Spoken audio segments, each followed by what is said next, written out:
앞서 전해드린 것처럼 오늘 정부가 민주당 이재명 후보가 주장한 다주택자 양도세 중과 유예는 계획에 없다고 못 박았죠. 안 그래도 왔다 갔다 부동산 정책이 이 대선 전국과 겹치면서 오히려 시장 혼란만 부추기고 있다는 지적이 많습니다. 정지주 기자입니다. 영끌 대출, 그러니까 영혼까지 끌어모은 대출이라죠. 그렇게 해서라도 내 집 마련하고 싶습니다마는 대출은 막혔고요. 집값은 올라도 너무 올랐습니다.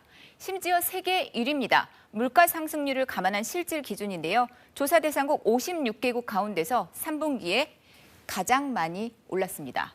자, 지난달 서울 아파트 평균 매매 가격이 11억 4,800만 원이 넘습니다. 강남과 서초구의 경우는요, 평균 매매 가격이 20억 원을 넘긴 상태입니다. 그러면서 관련 세금 무섭게 뛰었습니다. 재산세와 종부세 등 보유세부터 국어 무서워서 집을 팔려고 했더니 이번에는 양도세가 떡 버티고 있습니다. 정부가 성난 부동산 민심을 달래기 위해 정책들을 내놓고 있는 이유입니다.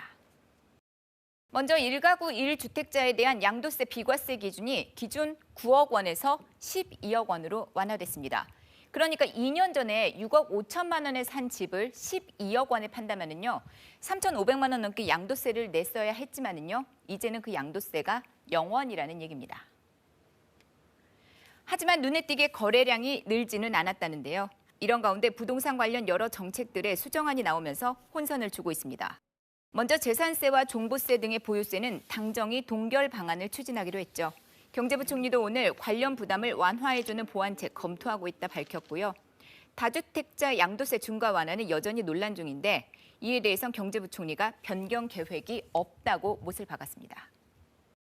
일단 보유세 완화는 집값 급등으로 국민 부담이 커지는 것을 덜어줘야 한다, 이런 취지고요. 다주택자의 양도세 중과 완화는 보유세 급등 때문에 고통받는 다주택자들의 퇴로를 열어줘야 한다, 이런 게 명분이라지만요, 각각의 정책들은 제도를 완전히 바꾸는 게 아닙니다. 1년 정도 적용될 한시적인 성격이 강하다는 게 문제입니다. 이런 1년짜리 대책 또 나왔습니다. 상생 임대인 제도인데요. 전월세 임대료를 5% 이내로 올린 임대인에겐 양도세 면제를 위한 실거주 요건 2년 중 1년을 채운 걸로 인정을 해준다는 겁니다. 부동산 카페 등에서는 보유세 때문에 막대한 양도세를 내고 집을 팔았다면서요. 양도세 완화 관련 소급 적용을 해달라, 이런 목소리 나오고 있고요. 부동산 정책이 이렇게 자꾸 바뀌니까 차라리 빚을 내서 세금을 내고 집 갖고 있는 게 낫겠다는 등의 의견들도 잇따르고 있습니다. 여야 대선 후보 모두가 시장에 대한 규제 완화를 이야기하고 있습니다. 그러다 보니까 규제 완화에 대한 정도가 어느 정도로 될까라고 하는 부분들이 아직 명확하지 않다 보니 매수자도 매도자도 모두가 이제 시장 참여를 꺼리게 되는. 그렇게 부동산 시장에 거래 절벽 현상이 나타나게 됐는데요. 시장에서 수요와 공급의 세력을 알려주는 매매 수급 지수, 8월 셋째 주에 비해서 반토막으로 떨어졌습니다. 팔자 심리가 사자 심리보다 더 커진 겁니다.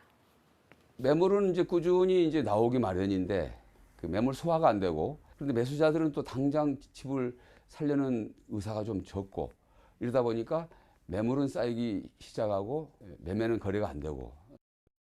아파트 거래량도 그래서 지난달 1,000건대로 줄어들었습니다. 12월도 벌써 하순인데 아직까지 집계된 게 190여 건에 불과합니다.